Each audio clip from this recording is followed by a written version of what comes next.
এরকম ডিমের ভুজিয়া সকালবেলায় নাস্তার সঙ্গে বেশ জমে যায়। আসসালামু আলাইকুম, hello viewers, welcome to my channel. কেমন আছেন সবাই? আশা করছি দেশ ও দেশের বাইরে থেকে যারা দেখছেন সবাই ভালো আছেন, সুস্থ আছেন। নতুন একটা রেসিপি নিয়ে চলে আসলাম। আজকের রেসিপি মজাদার ডিমের ভুজিয়া। ভিডিওটির এ পর্যায়ে এসে যারা এখনও লাইক করেননি, প্লিজ একটি করে লাইক দিয়ে ভিডিওটি দেখা কন্টিনিউ করবেন। তাহলে চলুন কিভাবে আমি এই মজাদার ডিমের ভুজিয়া রান্না করলাম তার রেসিপি আপনাদের সঙ্গে শেয়ার করি।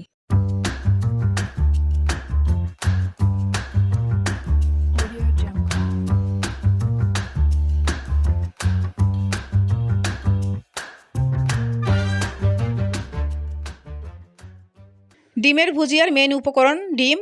এখানে আমি 2টা ডিম নিয়ে নিলাম। চিকন করে টমেটো কেটে নিয়েছি, পেঁয়াজ কুচি নিয়েছি, কাঁচামরিচ কুচি করে কেটে নিয়েছি। ঝালটা আপনার পছন্দ মতো কমিয়ে বাড়িয়ে নিতে পারবেন, তবে কাঁচামরিচ কুচিটা একটু বেশি দিলে টেস্ট বেশি হয়। আর ধনিয়া পাতা কুচি করে কেটে নিয়েছি। এবার সবগুলো উপকরণ একসঙ্গে মাখিয়ে নিব।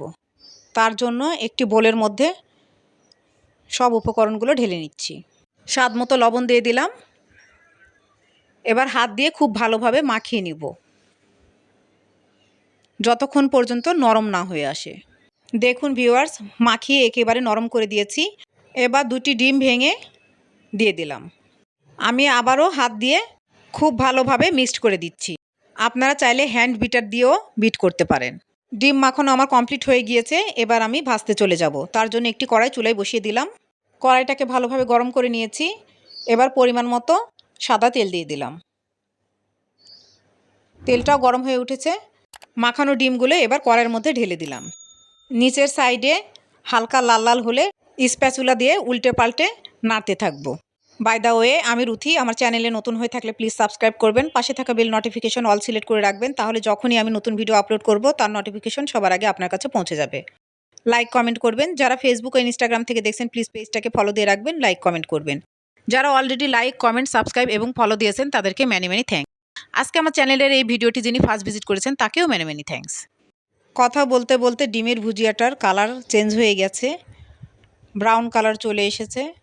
আমি ঠিক এইরকম কালারটাই চাচ্ছিলাম, কারণ ডিম যদি ব্রাউন কালার করে না ভাজা হয় তাহলে ডিমের একটা গন্ধ থেকে যায়। ডিমের ভুজিয়াটা অলমোস্ট রেডি হয়ে গিয়েছে। এবার আমি পরিবেশন করে দেখাচ্ছি। একঘেয়েমি ডিম ভাজি না খেয়ে এভাবে টমেটো দিয়ে ডিম ভেজে খেয়ে দেখুন, আশা করি খুব ভালো লাগবে। এটা গরম ভাতের সঙ্গে, রুটি বা পরোটার সঙ্গে খুব ভালো লাগে। ঝামেলা ছাড়াই খুব সহজেই তৈরি করা যায়। যখন রান্না করতে ইচ্ছে করবে না তখন খুব সহজেই এটি বানিয়ে নিতে পারবেন।